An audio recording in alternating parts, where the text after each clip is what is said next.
everyone, I'm Captain Logan, and today we're going to tell you how we felt about Rocketman. I am joined today by my friend Kevin. Kevin, thanks for being on, buddy. Glad to be here. This is Kevin's first time on the channel, and possibly first time on video on YouTube. I would imagine. Yes. Yeah. I'm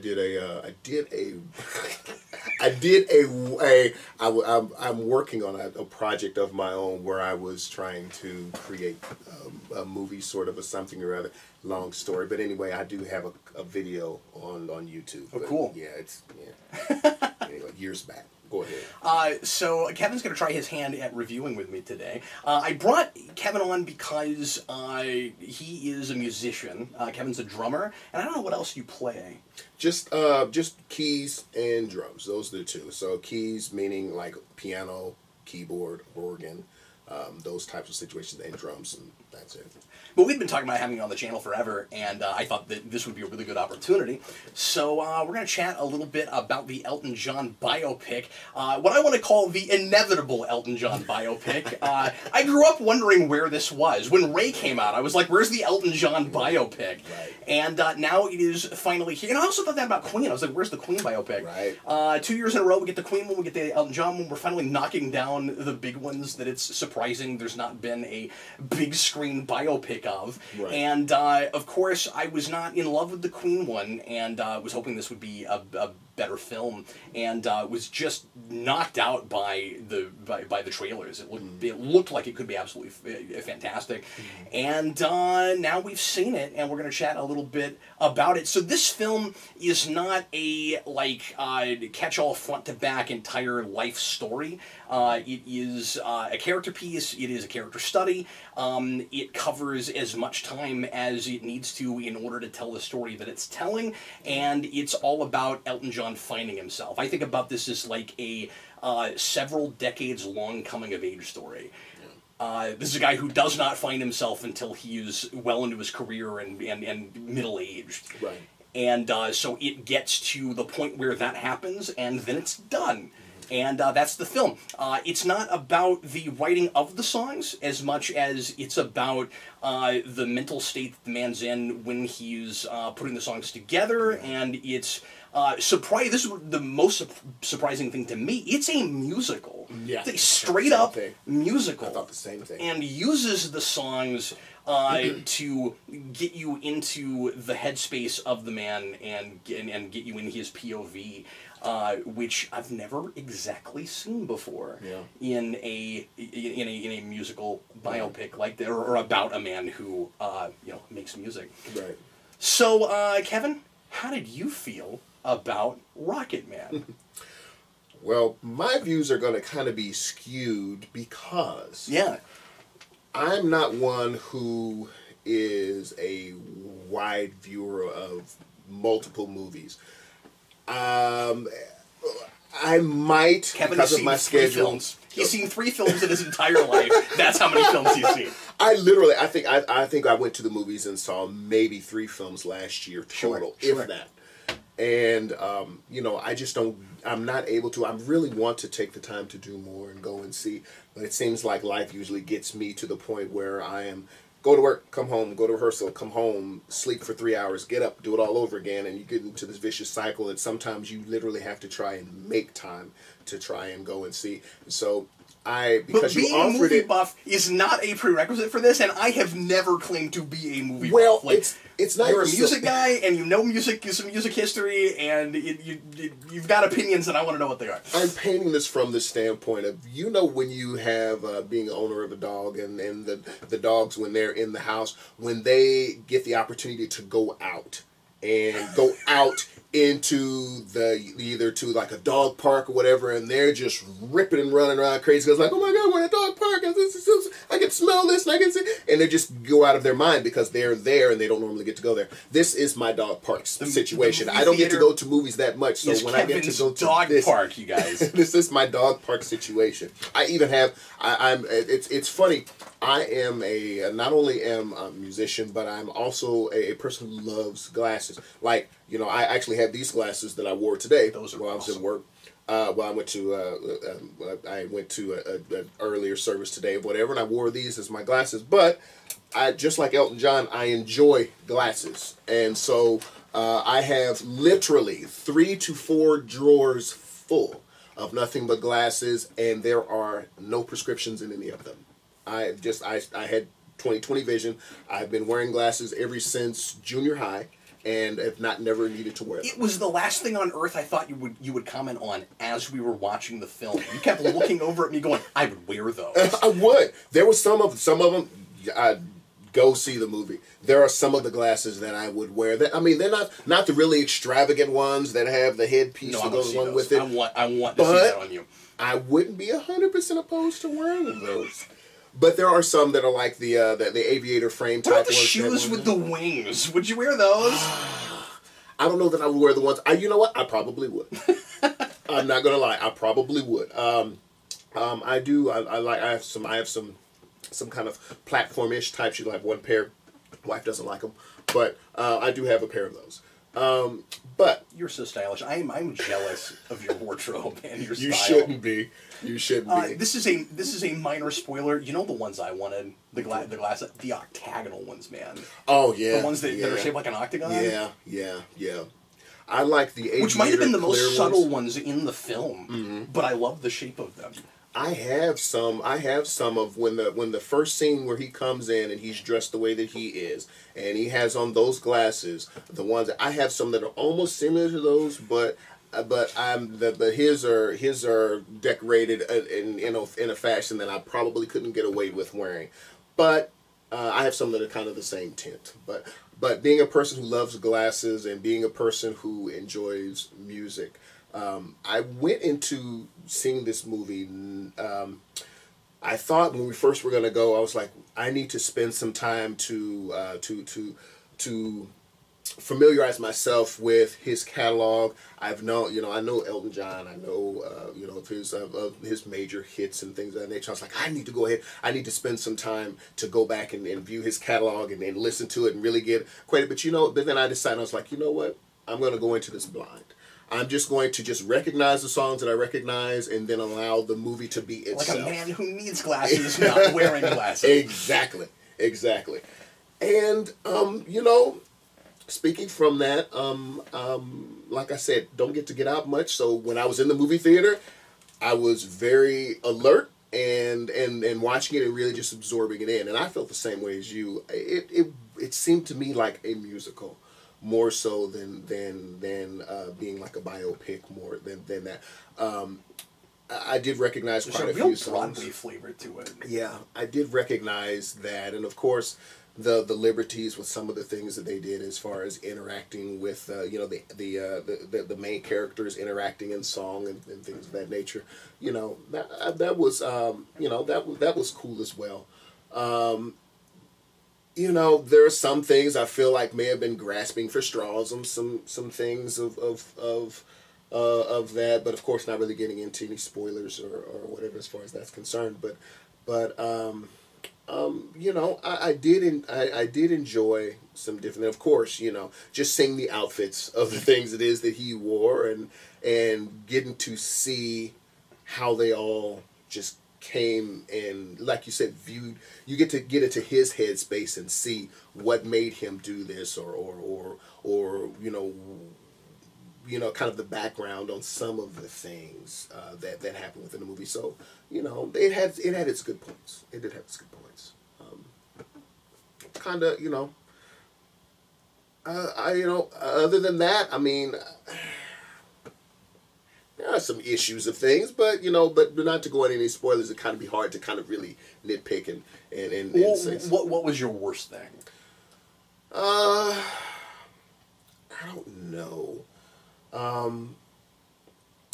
I absorbed the movie. Sure. I just just the fact that I got to have a moment to sit and watch an entire movie and not have to be doing other things was kind of it was refreshing to be able to do that. I didn't, and my wife will vouch. you know, I didn't go to sleep not once during the whole movie, and No, I've been known to, especially after the day that I've had driving 4 hours and doing a couple of services and things like that. Having the day that I had, it wouldn't have been uncommon for me to have been watching at some of the slower parts and me having my head nodding out, but I didn't nod once, you know, it was nice to see. It was nice to see. You can't think of any like major things that turned you off. Like when you said you had issues, just throw one out.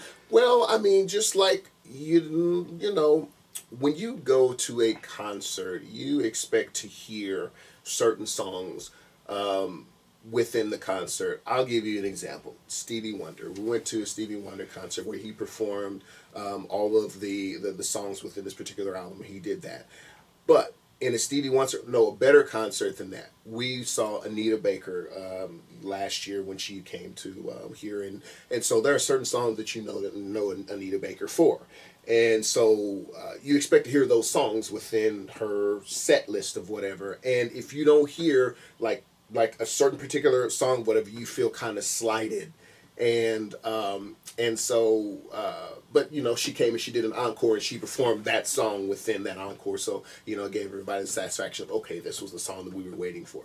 There was a song or two that they just kind of just hit at, just kind of just like scratched at, but they really didn't give it the attention that they gave some of the other songs. They really went into depth with some of the other songs in the movie, but there was one or two that was that they just kind of just played a little of and never to be heard of really too much. So that was kind of disappointing. Minor spoiler, I don't think it's a big deal to bring this up. One of them is Candle in the Wind. You mentioned that as we were walking out of the theater.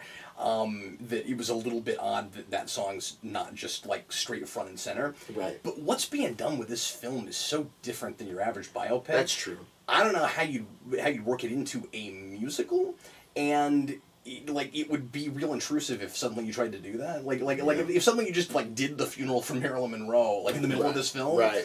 I don't know where that would go or why it would be there, and what it would have, and how you'd make it have anything to do with how the man is feeling about it. It's a really introspective film, right? So it's all about how he's feeling in a given moment about his life and the direction he's going, right? And again, about his inability to love himself, in worrying that no one else loves him. Right. That's the movie.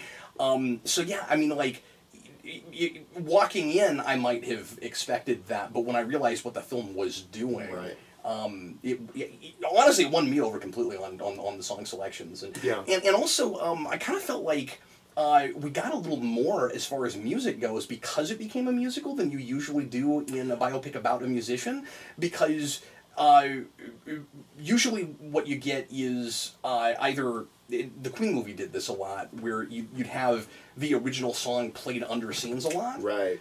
And you'd see the character writing the song in the first place, and so you'd get bits of it.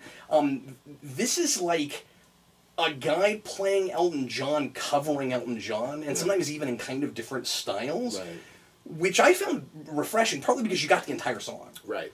And partly because you got it within, from another person's perspective. Right. So the movie is coming right out and saying, this is not Elton John, this is a perception of the man from a group of artists making a film about him. Right. Yeah. And I really appreciate how upfront it is about that. Yeah. There's certain things, like you had said, as far as the person that was playing him. Never thought I'd see the guy from Kingsman playing Elton John. That's crazy. And by the way, I didn't realize Matthew Vaughn produced this. I have no idea. Until we saw it. Matthew Vaughn directed the original Kingsman. Okay. And so I guess that's how they got him involved. But I didn't know this guy could sing. Yeah, that to me, I really felt that. It's and some of the other biopics of different musicians and or bands.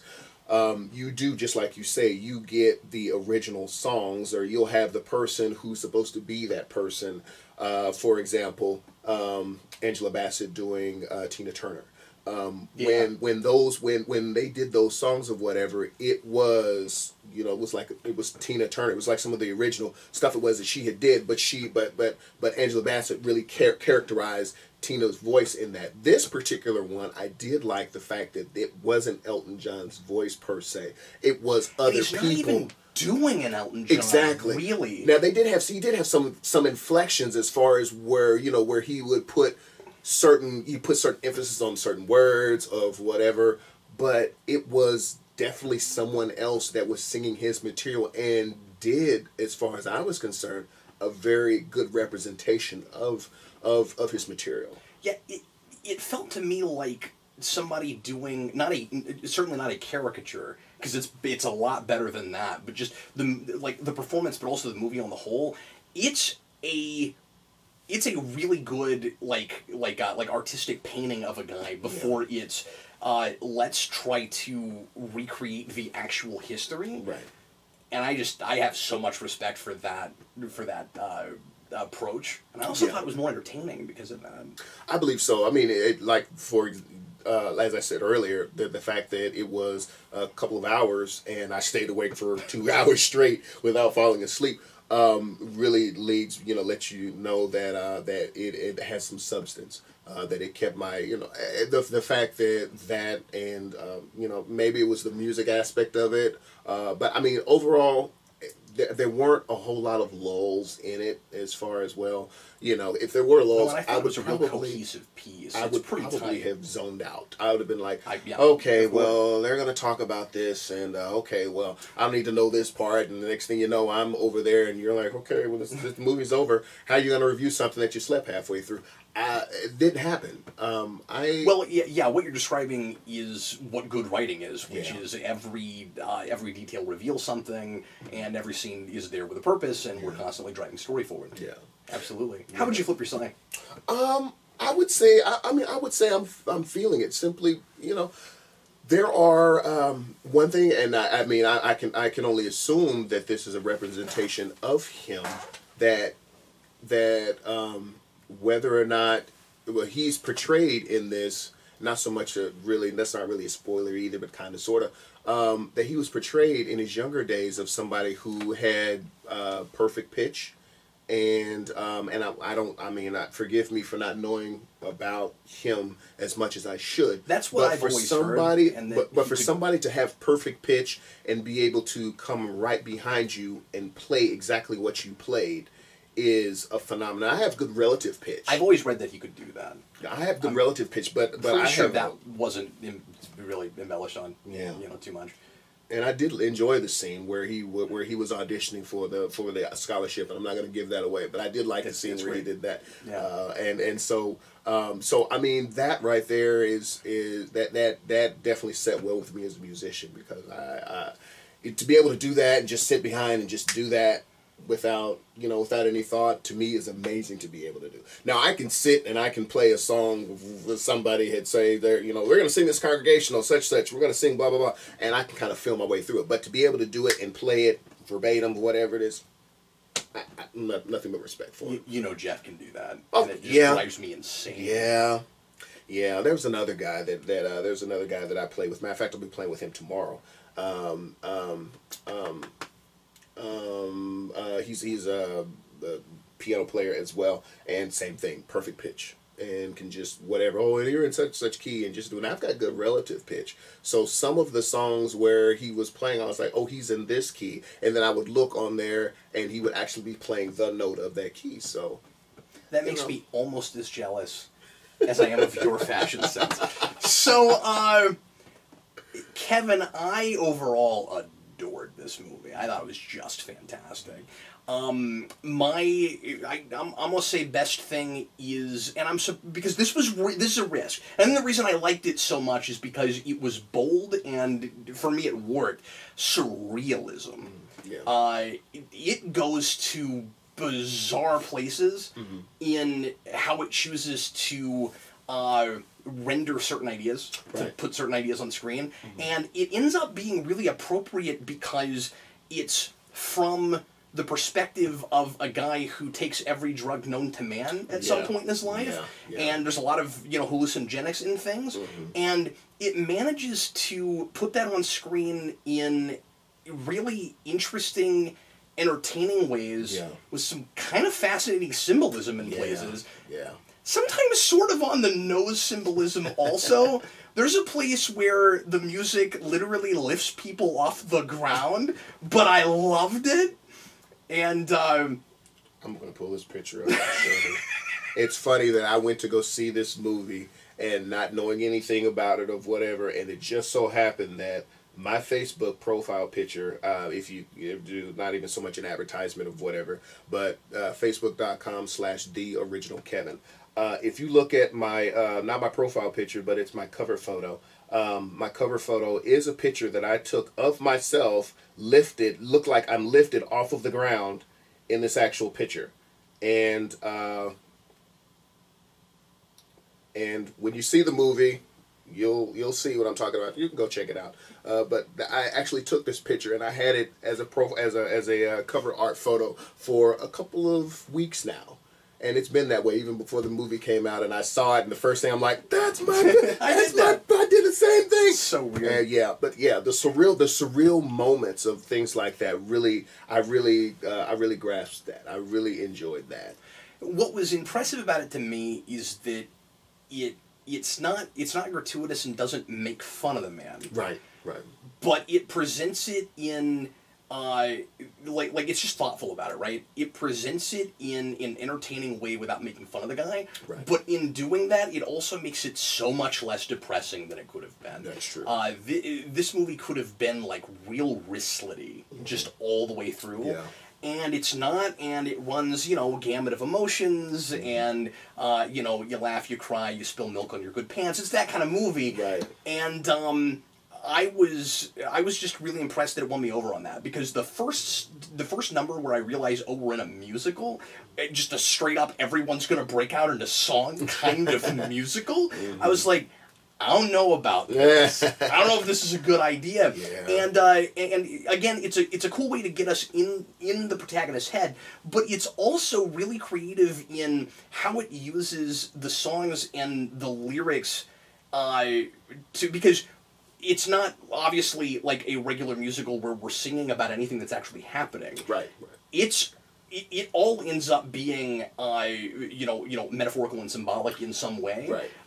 Where he's just singing about how he's feeling about things. Right. And it's impressive that you could do that with like 10 different numbers. Yeah. And it means something. Yeah. And it be substantial. Yeah. Like you were saying. I really enjoyed the transition of one of the songs when they actually did Saturday. Saturday Night's Alright. When they actually did the transition. Did you wonder what I wondered with Saturday Night? Mm-hmm. Did he write that when he was that young?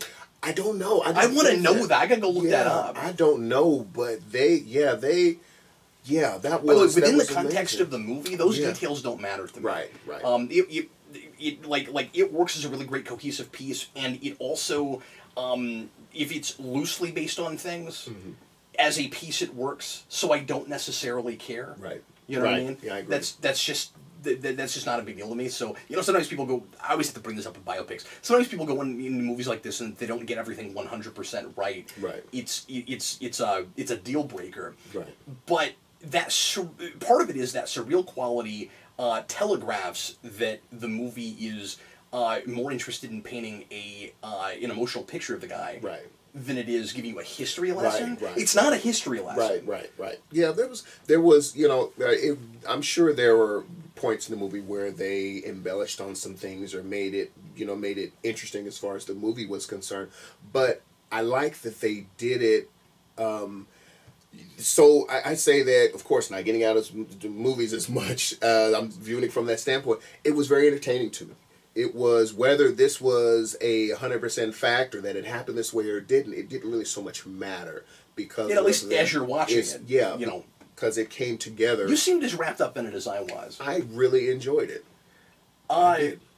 It's also important to note that it's very tell-all. It's very warts and all, which of course, I immediately appreciate we're not sugarcoating anything. Right. And we're not afraid to put anything on screen that's relevant. Right.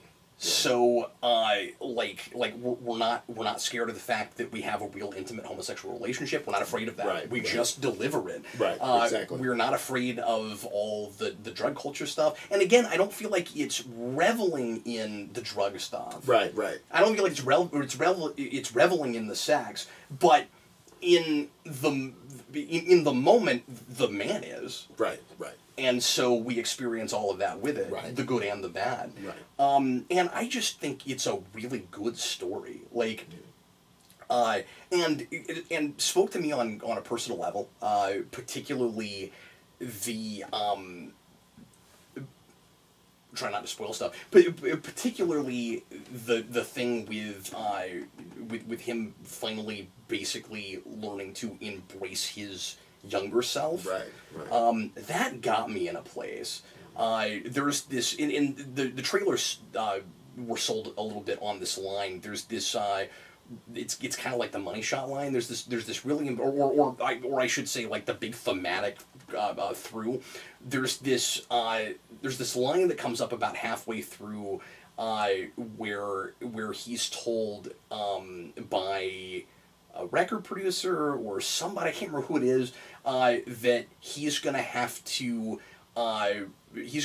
kill the version of him, or no, he's gonna have to kill the person that he's meant to be yeah. in order to become the person he wants to be. Right. And then at the end of the film, he can have his cake and eat it too. He doesn't actually have to do that. Right, right, yeah. That was I really wish that you mentioned. It's that one of the better self-discovery films I've seen in a while. I did like that, and there is there's that part of especially being the person that he in his mind he wanted to be this person. It wasn't so much that he hated the person that he was, more so that he longed to be this other. He wanted to be accepted. Yes. And so whatever he has to do to be that, right? And he becomes insanely wealthy and insanely famous. And at one point says that and I'm sure this was true. At some point says that he is 5% of all record sales in the world, and he's still not happy because the people that he wants to accept him don't accept him. Yeah. And the one who does, he doesn't even recognize and understand that. Right. Yeah. Because nobody else does. And the big thing he learns by the end is that you can't change people. That's true. Yeah. Yeah. Yeah. There were certain key parts in there where it kind of hit home on some issues. It kind of hit home on some issues as far as relationships were concerned. With family members and things like that, and just as I feel like the reason why it hit home to me is because he had to come to the point where it's like, guess what, you just like you said, you can't change people, so because I can't, I'm going to do this so that I can deal with this sort of situation. You're not going to change. I'm not going to worry about that. I'm going to be here and I'm going to move this direction, regardless of what it is. And still give you every opportunity. Exactly. So going to worst thing territory for me. This is gonna sound like a cop out, and I don't think that it is, but this will sound like a cop out. This will sound like I'm saying that the worst thing about this movie that I loved is that it was over. That's not what I'm going to say. Mm-hmm. But I don't know if you had this. I thought the ending was oddly abrupt, and I'm sure when I watch it again, it comes together so well at the end that's where it ought to end. But I was a little surprised when we got to credits. I really was, and maybe I was expecting it to go further because a lot of these movies will get to the elderly version. You'll jump way in the future, and we didn't do that scene. Yeah. And this did not need that scene. Right. But what's weird is when we got to the climax, I had no idea we were in the climax. We get to a real big kind of eureka moment, and I really expected the Elton John to move on from that and have to do something with it. Right. And that was the end of the movie. Right. And I think it works, but I just didn't realize we were at the end. Yeah. Yeah, I mean, I didn't get. I don't even know if it's a problem. I just Yeah, it's like you feel like there's more story that should have been told, or at least should have been addressed within the movie. But see, I didn't have that. I just was surprised we were done. Okay. Like I wasn't tracking the structure of the film at that point, I guess. Yeah. I mean, I kind of felt but like you didn't have that. You weren't surprised. I wasn't really surprised because I kind of felt like what they were doing as far as what was going on in the last scene was kind of like, okay, we're wrapping all of this up, and it's all, this is what this whole movie is about per se. And once you did that, I don't know exactly where you would go from there. No, I'm with you. Once I'm walking out of the theater, I'm like, that's where it ends.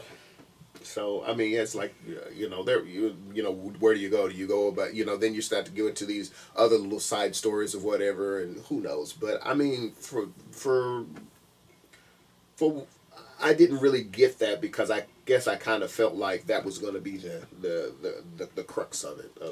It's impressive to me that we told such a simple story with such a long span of time. Yeah. And a really complicated person with a lot of complicated life stuff. So I'm saying this just minutes after walking out of the theater. But at the moment, I'm expecting this is how I will ultimately feel about this after another time or two. I liked it this much. My two favorite biopics of all time are The Founder. The Founder's at the very top. I think it's such a good film. Yes. I don't know if you've seen that. Yes. But it's just brilliant. I saw it for the first time probably a couple months ago. And yeah. I've sat through that movie 5 times. I love it so much. Yeah. The Founder, and then it's Man on the Moon. Man on the Moon I love. Jim Carrey, Andy Kaufman. It's brilliant. This is vying for that second or third spot right now. Yeah. Just walking out. I think it's that good. Yeah. Really impressed with the score with this movie too. Not just the way the musical numbers are handled, but the way Yellow Brick Road plays throughout the film, right. And you're like anticipating and waiting to finally get to that actual number. I won't get into it, but there's some really interesting thematic things that are being done with that song. But I thought that was super cool.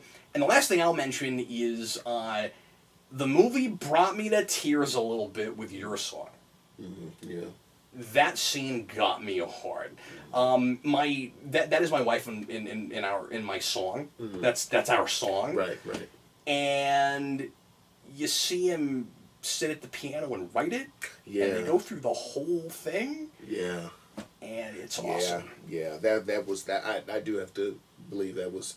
I did like that. I do, of course, this being a music movie, I enjoyed I enjoyed everything. Just to, it's always nice to be able to get into the headspace of an artist to see what makes them tick. To have him battle with the demons of, well, if I give up this aspect of my of who I quote unquote what I am doing right now, the drugs, alcohol, all of that, will I change as a person? And these are real things that musicians deal with. I was high on whatever it is when I wrote this. Well, am I going to be able to write it again when I don't have this propellant that to be able to fuel it? I also really like that at some point in the film he's hiding behind that as a reason to keep doing it. Right. Because he knows that talent is a raw talent. Yeah. This movie treats musicianship for Elton John like a superpower.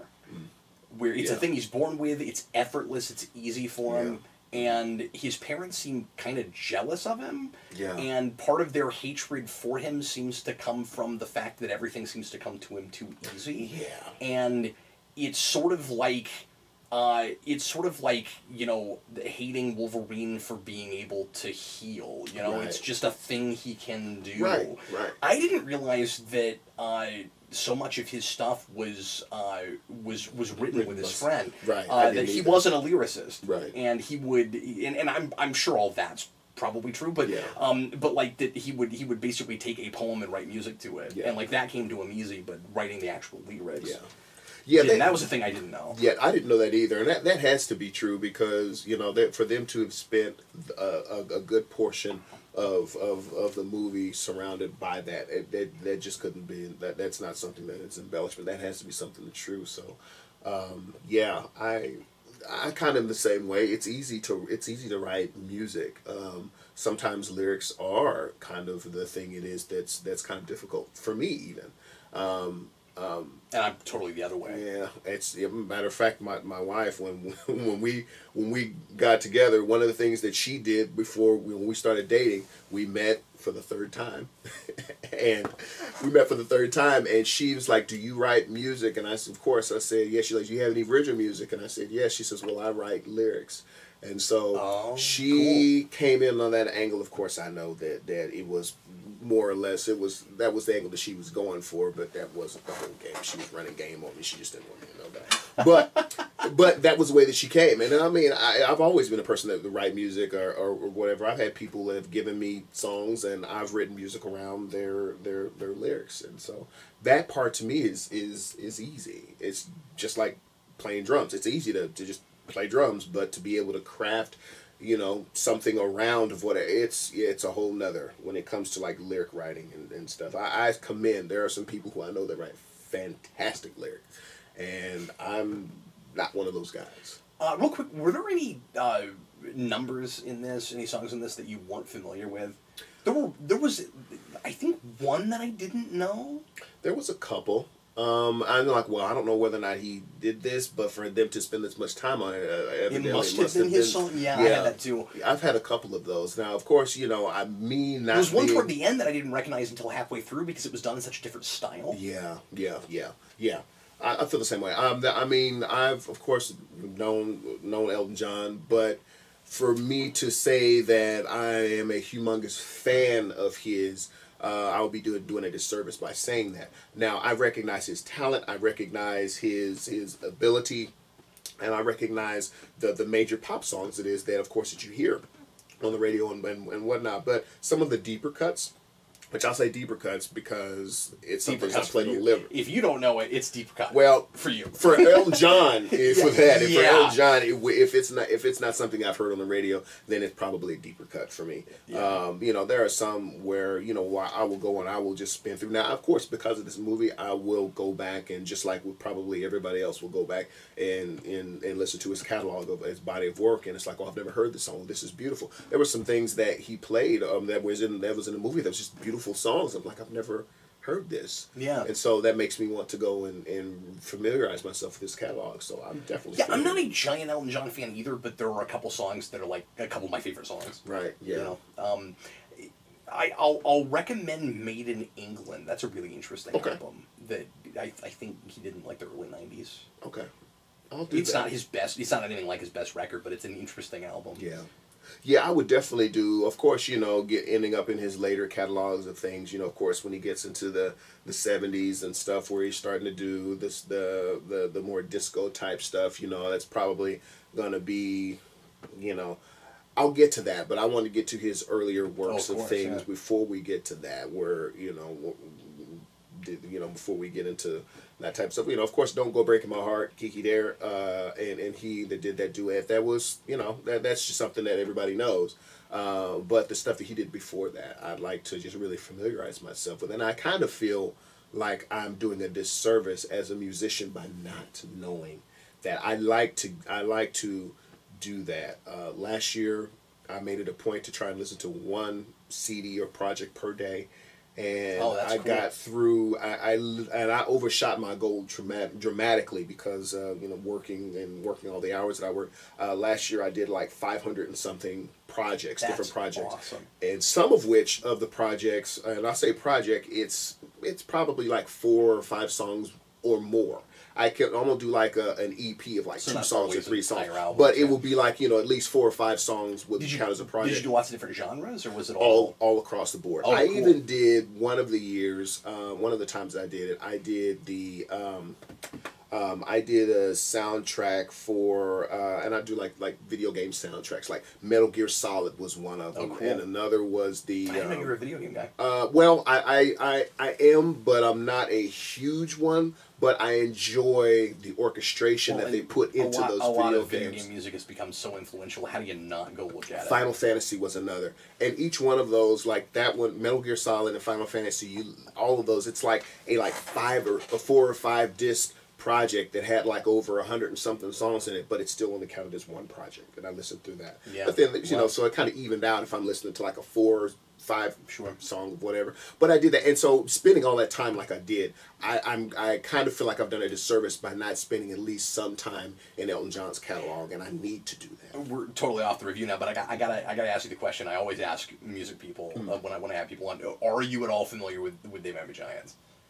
Oh, a little bit. Do you know my favorite band of all time? I do. Oh, I do know them. Sure. I mean, I just know I probably just heard the stuff that's on the radio, stuff, yeah. but I've not dug into the crates as far as they're concerned. I'm I always will down. send you things, sir. I'm always down to. We'll listen to 1 or 2 things before you go. I am always down for that. Yes. Well, hey, thanks for being on, man. I appreciate I hope you enjoyed it, and I hope Yes, you'll sir. come and do it again. By all means, if you want a shallower view of people, the person that doesn't get out that often, I'm down. No, not at all, man. We'll hope you had fun. And everybody, thanks so much for being here. I sure appreciate it. Leave your comments. Let us know what you thought of Rocketman if you saw it. So Godzilla is also coming out at the same time. I've not been to that yet. Eric and I are going to review it when he gets back into town on Monday. So that's going to come out on Tuesday. Also, Batman vs. Ninja Turtles next week. Cannot wait. Cannot wait for Batman vs. Ninja Turtles. That is next week. We'll be reviewing that as well. And we should be bringing back the Comic Vault next week also. So lots of cool stuff coming your way right here on Geekvolution, and don't forget to tune in to the Captain Logan Show, not Wednesday this week, but Friday at 7 o'clock p.m. Come ask me anything. We will have a great time, and I hope to see Kevin again down the road. In the meantime, I was Captain Logan. This was Kevin Johnson. See you later, folks.